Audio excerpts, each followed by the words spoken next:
Prince William and Princess Catherine have just dropped a royal bombshell.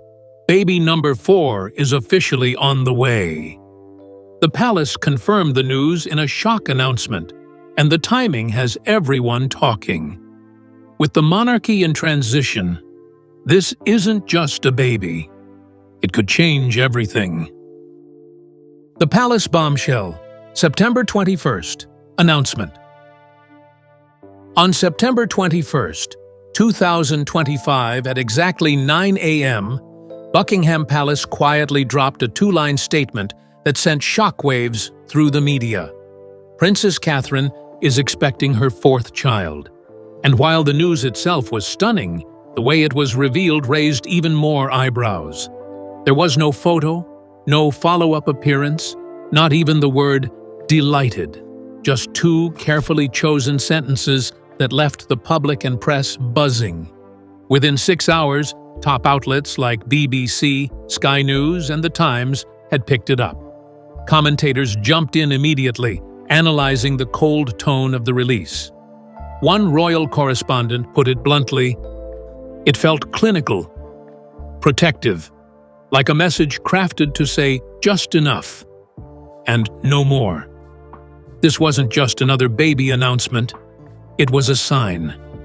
What made it even more gripping was the silence leading up to it. Kate hadn't been seen in public for over 3 months, and speculation about her health had only just begun to settle. Many assumed her public return at Trooping the Colour in June had been a final step in her recovery from cancer. But a pregnancy? That no one saw coming. Observers pointed out something deeper. This announcement wasn't just about a baby. It hinted at movement inside the monarchy. With King Charles III still undergoing treatment, and Prince William stepping up to more duties, this baby felt like a turning point. A reminder that even in crisis, the royal machine keeps moving. Some say this child could even become a symbol of renewal for a monarchy facing modern pressure and aging leadership. As the cameras swirled and anchors speculated, one question echoed louder than the rest. Why now? And that leads us directly into the next mystery. The gender mystery. What the palace isn't saying. Here's what made things even more suspicious. The palace made no mention of the baby's gender. Not a single pronoun. Not a single hint. And for a royal announcement, that's unusual. In the past, such as in 2013 when Prince George was on the way, speculation around gender was massive. But this time, silence. Then came the brooch. Just 2 days later, Kate made a rare appearance at a children's literacy event, dressed in a cream coat and wearing a pink rose brooch. To many, this wasn't a coincidence. Royal watchers jumped on it instantly. One fan posted on X, "Kate's not random, she never has been." That rose is a message, and historically, they might be right. In 2015, just weeks before Princess Charlotte was born, Kate wore a powder blue coat that hinted at her pregnancy's direction. Royals don't do things by accident. Every color, every accessory tells a story. By September 23rd, speculation had hit a fever pitch. Betting markets saw a surge in girl predictions. Social media filled with side-by-side comparisons of Kate's past maternity outfits. Still, the palace stayed silent. No confirmations, no denials. The lack of clarity may not be just about suspense. It could be protection. After all, this isn't just any baby. If it's a girl, she could become Charlotte's close ally, perhaps even taking on future Duchess responsibilities. If it's a boy, the question becomes, how will this impact Prince Louis, now 7, and the public's attention on the younger royal heirs? More than that, it's emotional. After illness, isolation, and recovery, a new child brings a sense of hope, but also risk. Some insiders believe the palace is keeping things close because they're managing more than one story at once. And still, the question hangs in the air. Was this timing a coincidence or a calculated move? Let's talk about that next. Why now? The timing that shook the UK. The biggest question on everyone's mind after the surprise pregnancy reveal was simple. Why now? The announcement came just weeks after King Charles III resumed limited royal duties while still undergoing cancer treatment. The timing felt loaded, not just with emotion, but with strategy. Behind palace walls, insiders say Kate and William had known about the pregnancy for several months, but deliberately held off on sharing it. The delay wasn't just about royal protocol, it was personal.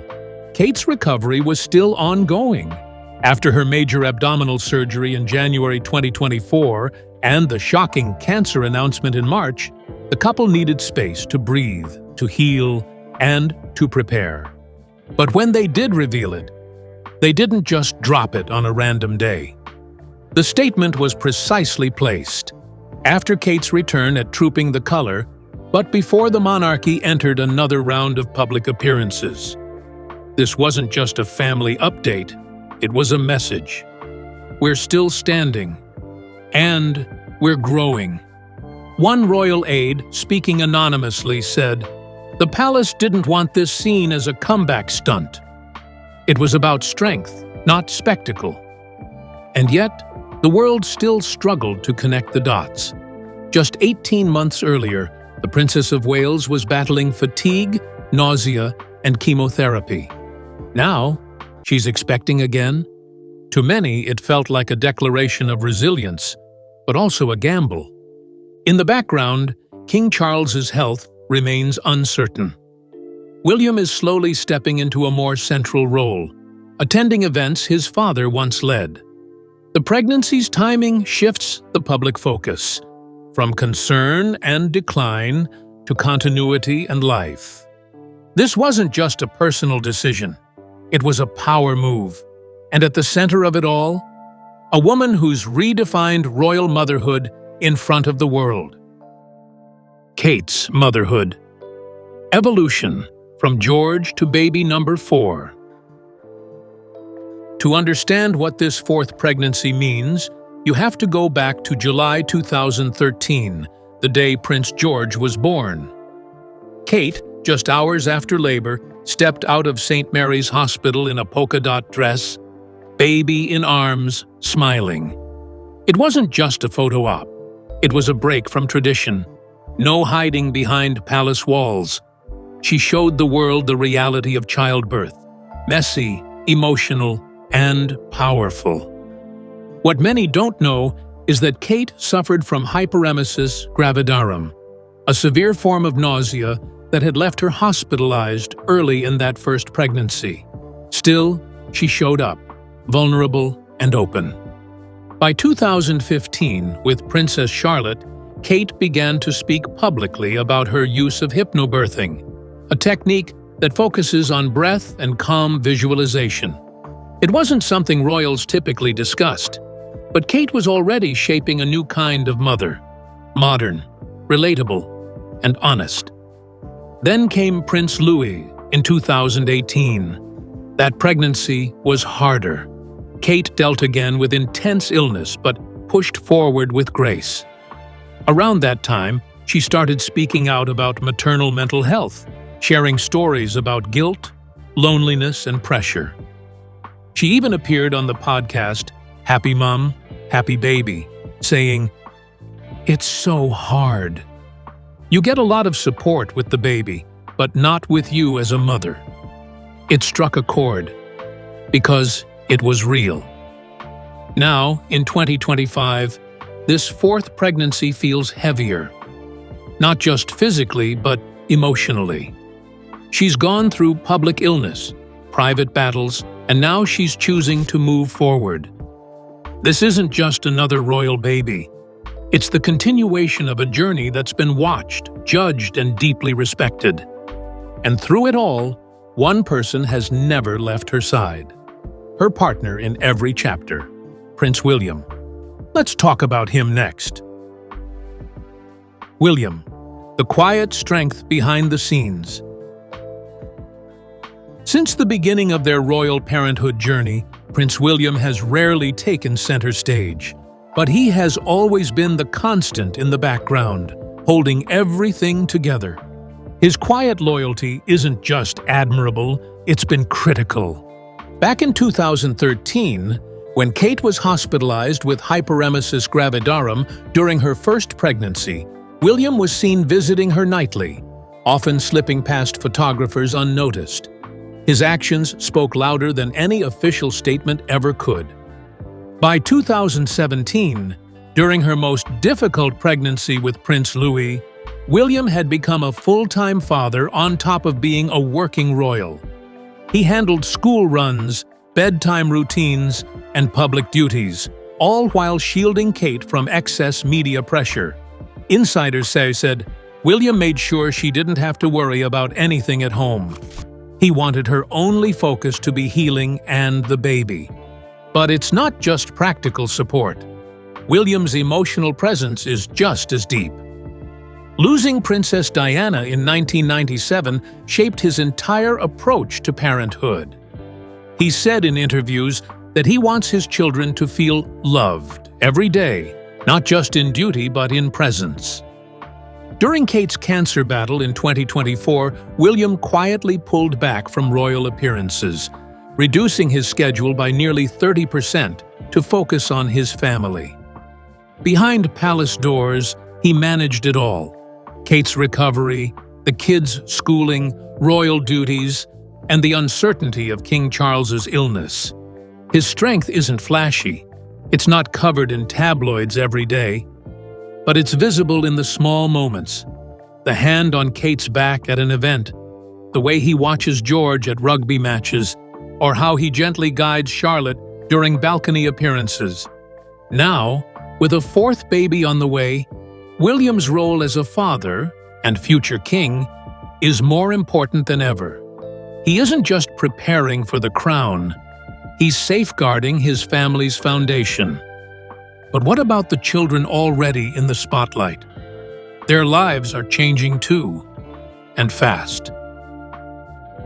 The three siblings, a royal childhood under pressure. In front of the cameras, the Wales children look like any other siblings, smiling at parades, waving from balconies, laughing at Wimbledon. But behind that picture-perfect image is a carefully managed reality. Prince George, now 12, knows more than most boys his age. He's second in line to the throne, and he's already attending Lambrook School, where his curriculum includes not just academics, but subtle preparation for future royal life. Sources say George is thoughtful, reserved, and very aware of the weight he carries, even if he rarely shows it. Princess Charlotte, at 10, is a different energy altogether. She's sharp, quick-witted, and confident in front of crowds. One royal photographer recently said, "She's just like her mum." She knows exactly when the cameras are on and doesn't flinch. Her strong bond with George is well known, and she often takes the role of mini-mum with Prince Louis, the youngest. Louis, now 7, is the family's little spark. Carefree, playful, and sometimes cheeky, his unfiltered moments, covering his ears at flyovers, pulling faces on the balcony, have made him a public favorite. But even Louis isn't immune to the reality of royal life. He's being slowly guided into understanding the world he was born into, but without the overwhelming pressure his older siblings carry. They've all seen their mother battle through illness. Insiders say the family was honest, especially with George, who was told about Kate's diagnosis in a careful, age-appropriate way. And now, with a new sibling on the way, the dynamics inside the household are shifting once again. This fourth baby won't just change the headlines, it will change everything inside the Wales household, from morning routines to future roles. And as the world watches them grow, many are also remembering the hardest part of this story, Kate's private battle that led us here in the first place. We'll get into that next. Kate's cancer battle. The truth behind the disappearance. On a quiet day in March 2024, the world stopped when Princess Catherine appeared in a video that would rewrite the narrative. Sitting alone, dressed simply, and looking directly into the camera, she revealed the devastating truth. She had been diagnosed with cancer following major abdominal surgery in January. The announcement came not from a palace press officer or a formal release, but from Kate herself. "It has been an incredibly tough few months for our family," she said, her voice steady but emotional. "But I am getting stronger every day." For months before that video, her disappearance from public life had sparked wild rumors. Some tabloids speculated about a personal crisis. Others floated theories about secret treatments or royal tensions. But the truth was more human and more heartbreaking. Kate had undergone surgery believing it was for a non-cancerous condition. Only afterward did doctors discover something more serious. She began preventative chemotherapy in private, away from the cameras, away from the headlines. Inside Kensington Palace, life changed. Prince William quietly stepped back from royal engagements, taking on full-time dad duties. He was there for every appointment, every quiet night, every moment of uncertainty. Meanwhile, Carol Middleton, Kate's mother, became a vital support system. She handled school runs, cooked family meals, and shielded the children from the growing noise outside. Only a small group knew what was really happening. The rest of the world watched and wondered. Behind closed doors, Kate focused on healing, emotionally and physically. Her days were filled with structure and privacy, built around the needs of her children and her treatment. But even in her weakest moments, those close to her say she kept one thought in mind. "This can't be the end of my story." And it wasn't. By June 2025, she returned, standing tall at Trooping the Color, smiling beside her family. But now, with a new baby on the way, that return feels even more profound. This isn't just recovery, it's rebirth. And that's why the public reaction has been so powerful, so emotional, and at times, divided. The public speaks, reactions, rumors, and reality. When Kate reappeared at Trooping the Color in June 2025, it wasn't just a royal event. It was a moment. Dressed in pale blue, holding hands with her children, she stood on the balcony with William by her side. The crowd along the mall erupted in cheers. For many, it felt like a wave of relief after months of worry. And then came the next shock, the pregnancy announcement. The internet exploded. On platforms like X, formerly Twitter, and Instagram, hashtags like #RoyalBaby4 and Kate Returns shot to the top. Thousands of fans flooded the comments with hearts, baby emojis, and tearful messages. "She's a warrior. This baby is a miracle," one post read. Another said, "After everything she's been through, this is her light." But not everyone was convinced. Some skeptics, including a few seasoned royal watchers, questioned the timing. Was this pregnancy revealed now to shift attention from King Charles's ongoing treatment? Was it a calculated move to lift public morale just as Charles's visibility began to fade again? Even royal correspondents couldn't agree.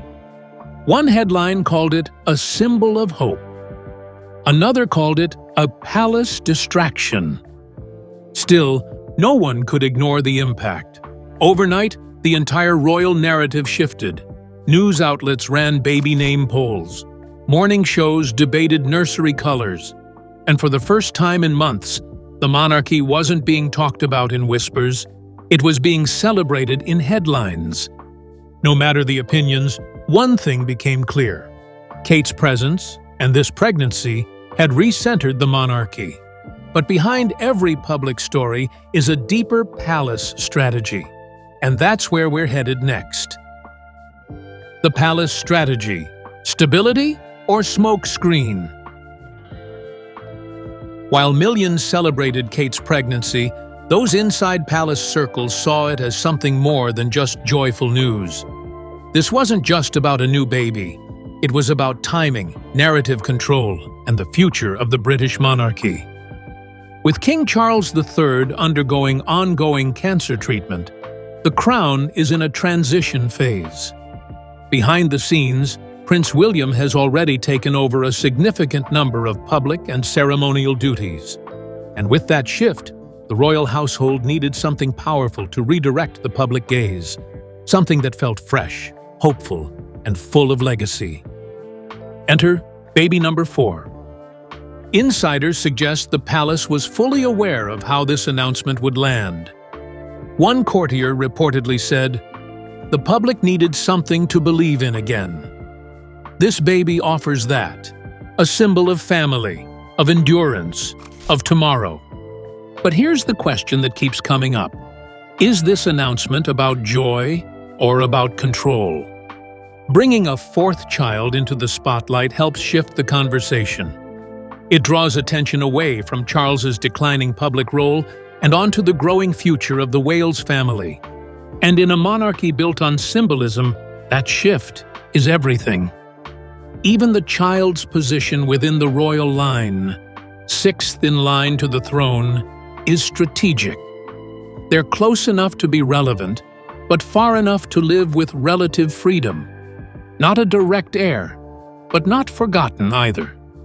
At the same time, the palace knows this moment strengthens Kate and William's image, not just as modern royals, but as relatable parents navigating love, illness, and now new life. Some see this as a stabilizing move. Others see it as a carefully crafted smokescreen.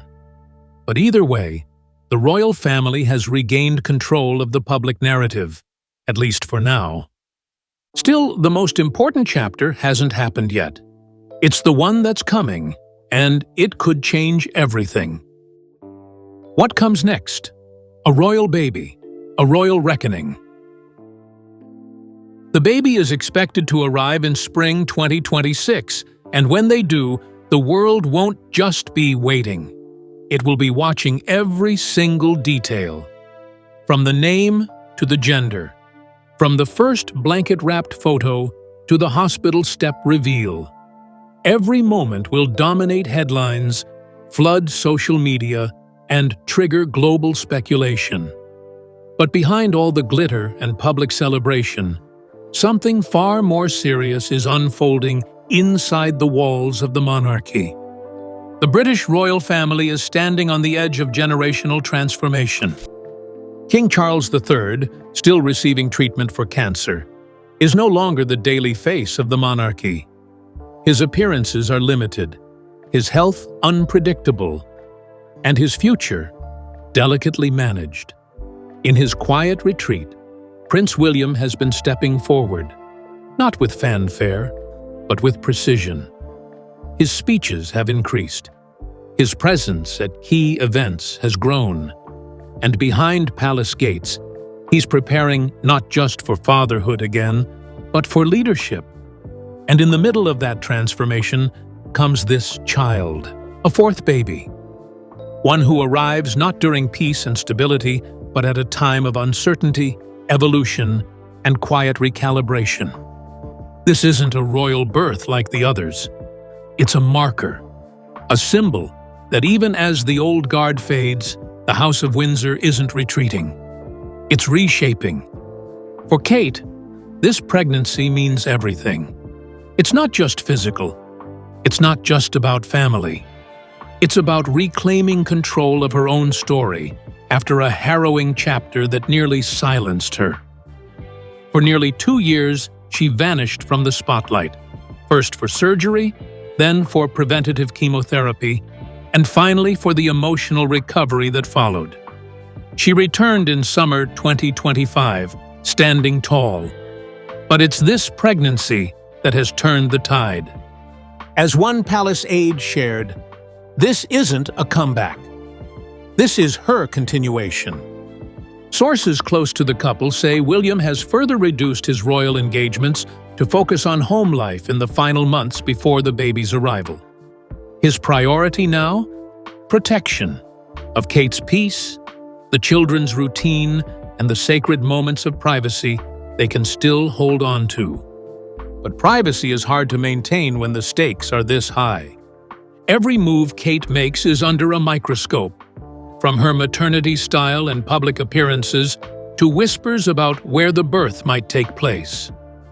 Will it be the familiar Lindo wing, or will the couple choose a more private location? Even these small choices carry weight, decoded by the press and fans for hints of meaning.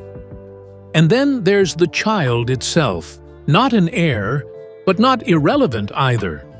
Sixth in line to the throne, behind George, Charlotte, and Louis, this baby may carry a freedom the others haven't. Less pressure, fewer expectations, a childhood that could look a little more ordinary, at least by royal standards. But even that freedom comes with responsibility. As the monarchy shifts, so do its values. And Kate and William are not just parents. They are architects of a modern monarchy that attempts to balance tradition with tenderness, duty with dignity, and yes, even power with parenthood. This child could become the quiet bridge between two royal worlds, the one of pageantry, lineage, and crowns, and the one of compassion, connection, and change. As royal historian Elena Hawthorne put it best, this child may never wear a crown, but they may carry the weight of the crown's evolution. And so the world will wait, not just for a royal birth, but for what it might mean. A monarchy under pressure, a family that's endured, and a baby who could be the calm before the next royal storm, or the beginning of a brand new reign of relevance. A fourth baby, a royal reset. As William and Kate prepare for this new chapter, the world is watching and waiting. Will this child shift royal tradition or strengthen the crown's future? One thing is certain, this isn't just royal news. It's the next move in a monarchy under pressure.